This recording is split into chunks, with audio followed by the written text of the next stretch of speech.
So as time goes on, things change, colours changes, the patterns change, and things gradually become more complex. Silk making was a luxury industry in ancient China, but it was outside the nation that its value truly soared,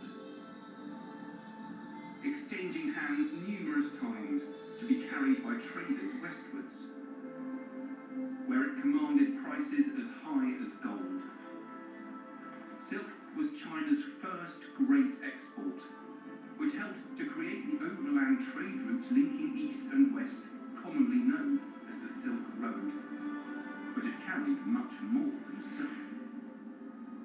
The Silk Road was a network used for trading all sorts of goods: tea, salt, sugar, ivory, and wool. But it was also a pathway along which ideas spread, like language, culture, and religion. But perhaps the most potent ideas of all were those about how things were made. Gunpowder, paper making, and printing all originated in China, spread to the Middle East and onto Europe, and they all directly affected the course of world history.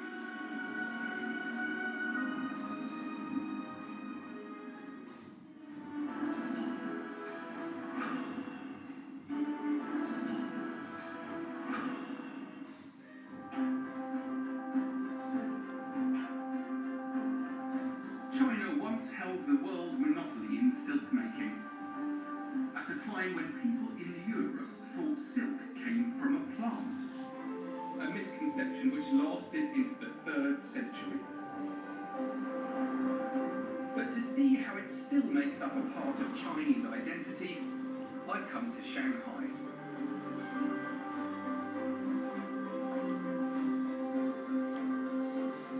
Oh, what a wonderful place! Thank you. Denise Huang designs modern shoes decorated with classical embroidery. This one is called pound. They're beautiful. Yeah. Look at that. With the little fish on it. And then this one with the peacock. That's beautiful. Yeah. It's a silk and a hand embroidery. These designs are inspired by Denise's childhood memories of growing up in China, where different types of silk are used for different purposes. The type of the silk for shoes is not like the silk used for clothes. They are much more harder and thick and stand out. The embroidery came from all different types of region. How long does it take to make a pair of shoes? 3 to 4 days to doing the embroidery. The idea of this design is traditional, and you will see a lot of it in the Chinese history. So there's a long tradition of embroidery here.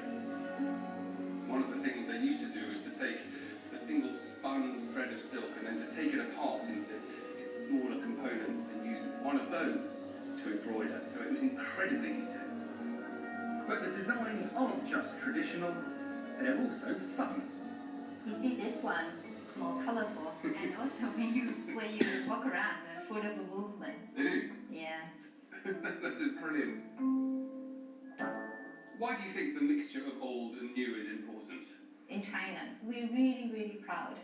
We had a long history. But in the same time, we should celebrate a new thing. 2 decades ago, Chinese manufacturing was all about producing cheap factory-made products. But now things are changing. It's about making something by hand. It's about making something unique, and it's wonderful to see. Silk embroidery dates back 3,000 years to the rise of silk cultivation. But in modern China, the art is gaining new interest. Denise holds regular classes for Shanghai's cosmopolitan residents, both Chinese and foreign. So when we finish the class, every student supposed to be give me one pair of the embroidery. Today I'm joining in, get hands-on with this cross between a traditional and modern craft. Choose the pattern. Choose the material. It feels like this is very 1930s Shanghai. It feels appropriate. So we have the material here, and then I've drawn an outline of my foot, left-hand side, right-hand side, on 2 different areas, and then I've drawn the design I've chosen onto the slipper. Make sure you have to flip it to make sure there's a mirror image so they match. A single piece of embroidery can be made using 4 or 5 different techniques.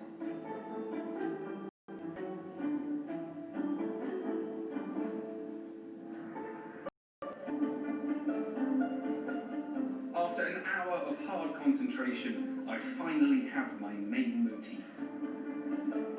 I'm delighted with that. It's my own bit of Shanghai silk embroidery.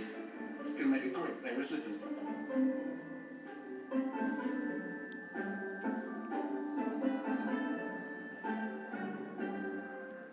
The modern world is full of machine-made goods and instant gratification, but this takes time and skill, and you can see the immense pride that goes into making something so exquisite, which embodies centuries of experience. In that sense, crafts are priceless, and it's great to see them being kept alive, whether on the back of trade deals or classes like these.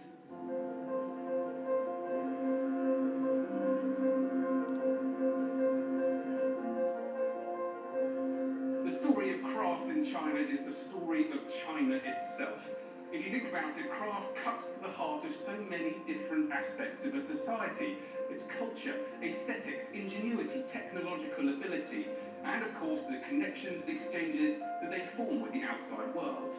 At the core of all of this is identity. It's about who you are, what you do, and how you're perceived by the outside world. And that story, just like the story of Chinese craftsmanship, is far from over.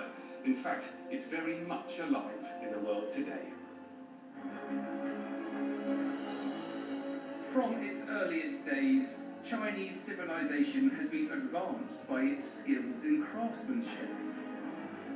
It was through shaping objects that artisans forged their very own culture. And also an identity for which they came to be known by other peoples and nations. A heritage of creativity and skill that still drives modern China today.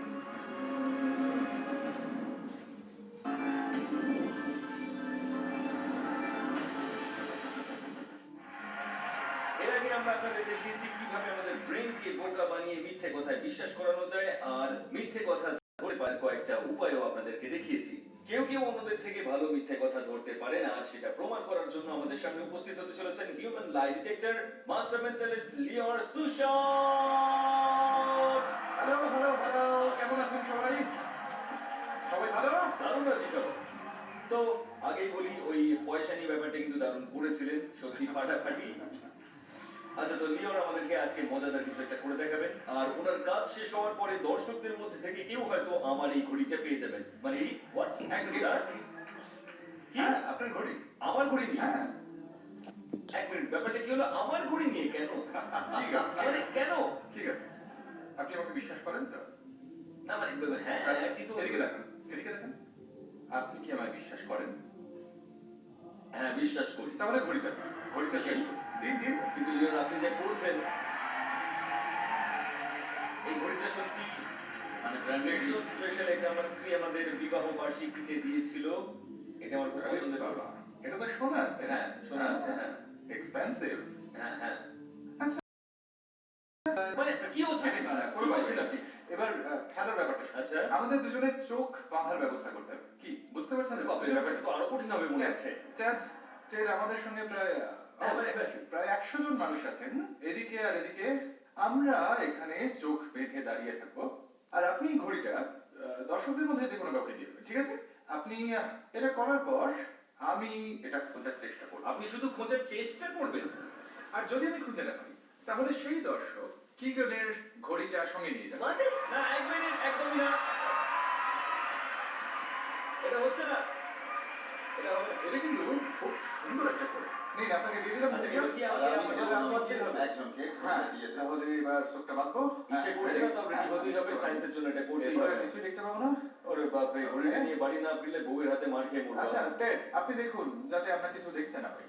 ঠিক আছে, আমি চশমার উপরে পড়ছি। আমি এখন আর কিছুই দেখতে পাচ্ছি না। কি গান, আপনি কোথায়? আমি এটা কি হচ্ছে? আপনি কি হচ্ছে নাকি? ও আচ্ছা, এই তো হ্যাঁ আছে। আচ্ছা এবার আমার কাজটা করতে হবে। আমাদের এবার দর্শকদের বলবো এবার একটু জোরে আওয়াজ করুন যাতে আমরা বুঝতে না পারি যে কোন দিকে যাচ্ছে। কি হচ্ছে জানি না। আমিও বুঝতে পারছি না কিছু, আমার তো চোখ বন্ধ আছে।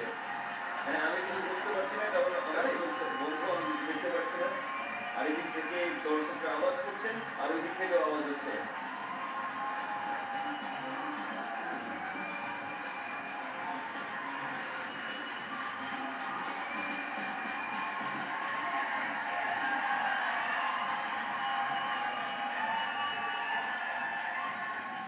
এটা কি আপনি? তাহলে কি আচ্ছা, আপনাকে করতে বলবো? পারি? একদম ঠিক আছে। ঠিক আছে। আরে বাপরে বাপ। আচ্ছা আমি একটা কথা বলে রাখি, আমি জানি আমাকে কি করতে হবে, কিন্তু এত মানুষের সামনে কোনো দিন করি না। না ভয় কিছু নেই, আমি কিছু প্রশ্ন করবো আর আপনাদের সিদ্ধান্ত নিতে হবে যে আপনারা সত্যি বলবেন নাকি মিথ্যে বলবেন, আপনাদের ইচ্ছা। ঠিক আছে, তাহলে আমরা শুরু করি। ঘড়িটা কি ওই দিকে আছে? আপনারা হাত তুলে বলুন, সত্যি মিথ্যে যা খুশি। ঘড়িটা কি ওই দিকে আছে? আচ্ছা দাঁড়ান আমি দেখছি। আপনারা সত্যি মিথ্যে যা খুশি বলতে পারেন। ঠিক আছে, এবার হাত নামান। আচ্ছা ঘড়িটা কি ওদিকে আছে? হাত তুলুন। বেশ বেশ ইন্টারেস্টিং ব্যাপার কিন্তু। কি গান, আমার মনে হচ্ছে ঘড়িটা ওই দিকে আছে। ও, আচ্ছা। না মানে কাজটা খুব কঠিন, এটা ইয়ার্কি নয়। ওনারা আমাকে অনেক তথ্য দিয়েছে। কি হচ্ছে নাকি? ওনারা অনেক কিছু বলেছেন, মানে ঘড়িটা এখানে এখানে কোনো একটা জায়গায় আছে। একটা মাইক পাওয়া যাবে প্লিজ? হ্যাঁ একটা মাইক। হ্যাঁ হ্যাঁ এই এই তো এই তো, এই তো। মনে আছে? মিথ্যে বা সত্যি যা ইচ্ছে বলতে পারেন। আপনি কি ভালো মিথ্যে বলেন? হ্যাঁ। আপনি বলতে পারেন? না। আচ্ছা আপনি ভালো মিথ্যে বলেন। আর আপনি? হ্যাঁ হ্যাঁ। আচ্ছা আপনি কি মিথ্যে বলতে পারেন? আপনার কি মনে হয়? না। আহ, আপনি মিথ্যে বলতে পারেন? না। আপনি পারেন? হ্যাঁ। আপনি? না। আচ্ছা একদম চুপ করে থাকুন, কোনো কথা নয়। এই কাজটা কিন্তু সহজ নয়, খুব কঠিন কাজ। আচ্ছা আচ্ছা আচ্ছা হয়ে গেছে হয়ে গেছে, এদিকে এদিকে। ঠিক আছে, যদি খুব ভুল না করে থাকি তাহলে আমি জানি ঘড়িটা কোথায় আছে। আচ্ছা। আমি জানি ঘড়িটা কোথায়। খুব ভালো। আচ্ছা এই যে আপনি, হ্যাঁ হ্যাঁ আপনি একটু উঠুন উঠুন, এদিকে চলে আসুন। ওনার জন্য হাত তালি দিন। আসুন, চলে আসুন। আচ্ছা আপনার নামটা কি? ভিক্টোরিয়া। কি গান, আমি ঘড়িটা পেয়ে গেছি। আচ্ছা। ভিক্টোরিয়া, আমরা কি পরস্পরকে চিনি? না। না? তাহলে আমার কথাগুলো রিপিট করুন আর আমি বলবো আপনি ঠিক বলছেন না ভুল বলছেন। ঠিক আছে, রিপিট করুন। আচ্ছা। ঘড়িটা ঘড়িটা আমার কাছে নেই। আমার কাছে নেই। ঘড়িটা ঘড়িটা আমার ডান দিকের ভদ্রমহিলার কাছে আছে। আমার ডান দিকের ভদ্রমহিলার কাছে আছে। কারেক্ট, আপনার কাছে ঘড়িটা আছে, ওনার কাছে ঘড়িটা আছে। যান দেখুন। আরে হ্যাঁ ওনার কাছে ঘড়িটা আছে। আরে ইয়েস ঘড়ি। আরে বাপরে। আচ্ছা আরে আমি একটু দেখি ঘড়িটা। দেখুন আমার মনে হয় ঘড়িটা ওনারই পাওয়া উচিত। ওরে বাপরে। লিও সুশা Thank you so ladies much. and gentlemen. Thank you very much.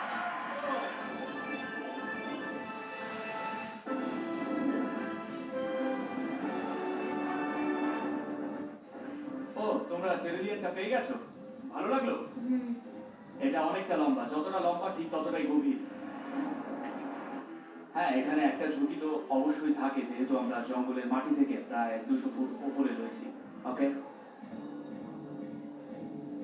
জেরেলিয়ানে প্রথম আসছেন বোম।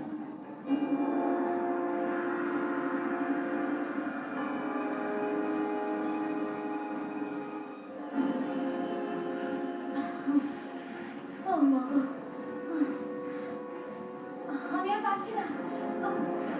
উপরে থাকার চেষ্টা করো। সাবধান। ও আর পারছি না আমি। আসতে থাকো, ভালো আসছো, খুব ভালো আসছো। এই লোকটা পাগল।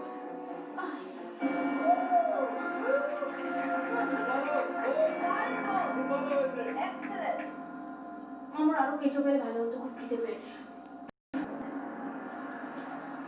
খাদের উল্টো দিকে টম নিজেকে মানসিকভাবে প্রস্তুত করছেন।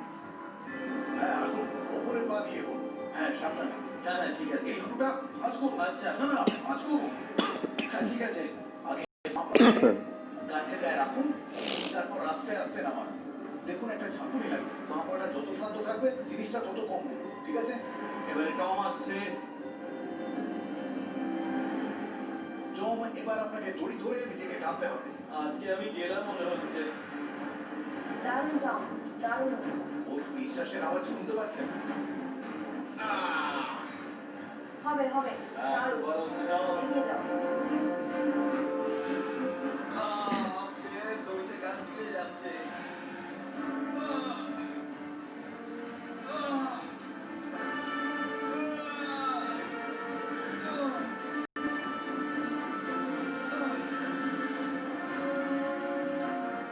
ভালো হচ্ছে টম। দারুণ হচ্ছে টম, দারুণ হচ্ছে। আর 3 মিটার মতো আসতে হবে।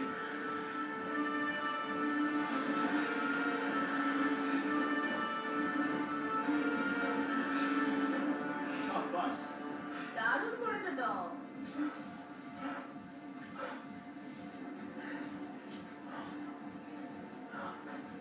খুব খুব ভালো করেছো। কি করে পারলাম জানি না। আমি এই পর্যন্ত আসতে পেরেছি আমার বিশ্বাসই হচ্ছে না। আমি একবার নিচের দিকে তাকাইনি। আসো, এই দিকটা এসে বসো।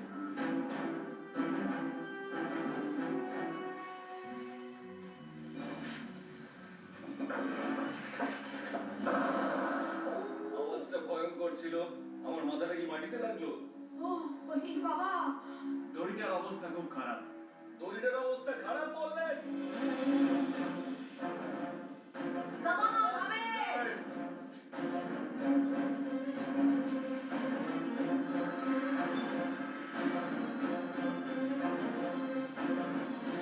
এই প্রথমবার আমি দড়িটাকে এমনভাবে ঘুরতে দেখছি, একবার এপাশে একবার ওপাশে। মানে সত্যি খুব লম্বা চড়া, পুরো গায়ের জোরে নিজেকে টেনে ফেলেছে।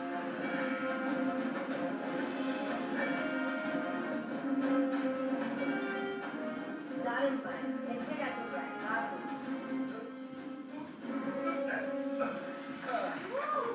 টম, দারুণ হয়েছে।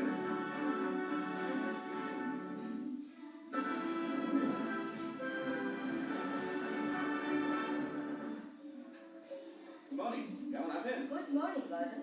জায়গাটা দারুণ, কিন্তু আমার কাছে আরেকটা স্পেশাল ইনগ্রিডিয়েন্ট আছে যেটা আমাকে বলা হয়েছে এখানে আশপাশেই পাওয়া যায়। তো এই সিক্রেট ইনগ্রিডিয়েন্টটা কি? चटनी चटनी मारता है दिल्ली चटनी मारता है दिल्ली উনি উইভার ল্যান্ড দিয়ে একটা চাটনি বানাচ্ছেন। এটা এখানে খুব জনপ্রিয়। বিভার? হ্যাঁ, আচ্ছা, এটা ঝাল, নোনতা আর টক। মানে একদম অন্যরকম একটা চা। আর এই পিঁপড়েগুলো কোথায় আছে? ওই যে ওইখানে, আমরা এতক্ষণ ওটাই দেখছিলাম। কি? हमारे अपने क्या बाइक करके शेक मार देता है আচ্ছা, বিষয়টা হচ্ছে এই গাছে উঠে ওই ডালটা কাটতে হবে, তারপর পিঁপড়েগুলোকে নিচে একটা বস্তার মধ্যে ফেলতে হবে। ওনার কোনো দড়ি লাগে? হ্যাঁ, ওই বইটা আনা হয়েছে, ওটাই ব্যবহার করা হবে। এটা তো লম্বা বাঁশ। সাবধানে উঠবেন। কি মনে হয় বাঁশটা যথেষ্ট শক্তপোক্ত তো? হ্যাঁ হ্যাঁ, এটা ভীষণই শক্তপোক্ত। এমনকি এটা গাছের সাথে বাঁধাও নেই? হ্যাঁ হ্যাঁ, এই কাজ ওরা বাহ, দেখতে থাকুন। হ্যাঁ দেখছি। এখানকার এই পাহাড়, জঙ্গল ওরা ভীষণ ভালোভাবে চেনে। সত্যি অসাধারণ। পিঁপড়ে ধরার জন্য এইরকম পারফরমেন্স, মানে আমি কোনো ভালো ইনগ্রিডিয়েন্টের জন্য ঝুঁকি দিতে পারি, কিন্তু এটা একদম অন্য মাত্রা রাখে কাজ। ধন্যবাদ। এটা ধরুন, ও বাসাটা কাটার চেষ্টা করছে। আচ্ছা, এই যে, এই, আস্তে আস্তে। দাঁড়ান দাঁড়ান দাঁড়ান। ওদিকে যান। এই, ওদিকে ওদিকে বাদিকে যাও। আচ্ছা, এই ডান দিকে, ওদিকে আচ্ছা। তো, ডান দিকে যেতে পারবেন না। না, না, বাদিকে যাবেন, বাদিকে। আমাকে দেখে মনে হচ্ছে আমি অত্যন্ত অদ্ভুত একটা টিকটক ডান্স করছি। এটা ওনার দিকে ফেলো। হ্যাঁ, ফেলো। ঠিক আছে, দেখছি। মিস করে গেলাম একদম। আপনার পিঁপড়ে ভর্তি হয়ে গেল। আরে ঝাঁকিনি, ঝাঁকিনি। কি কাণ্ড সব হচ্ছে। এই ব্যাগটা নিয়ে আমি একবার ডান দিকে একবার বাদিকে করছিলাম, তো ওটা শেষ পর্যন্ত বাইরে পড়লো। ঝাঁকিনি, ঝাঁকিনি। ভালো করে। আরে বাবা, মানে কামড়াচ্ছে, কানের মধ্যে পিঁপড়ে ঢুকে গেছে। আর তারপর হঠাৎ ওরা আমাকে ছেড়ে যাবে। দেখুন কত বেড়ে গেছে। আরে বাবা। আর যখন আপনার মনে হবে এটাই শেষ পিঁপড়ে, তখন পকেটে হাত দিয়ে দেখবেন যে আপনার পকেটে পিঁপড়ে আছে। আমাকে অন্তত 50-60টা পিঁপড়ে কামড়েছে সারা গায়ে। আপনি বুঝতেও পারবেন না যে ওরা কোথায় কামড়াচ্ছে। হ্যাঁ, আমি এগুলো দেখতেও পাচ্ছি না। উফ,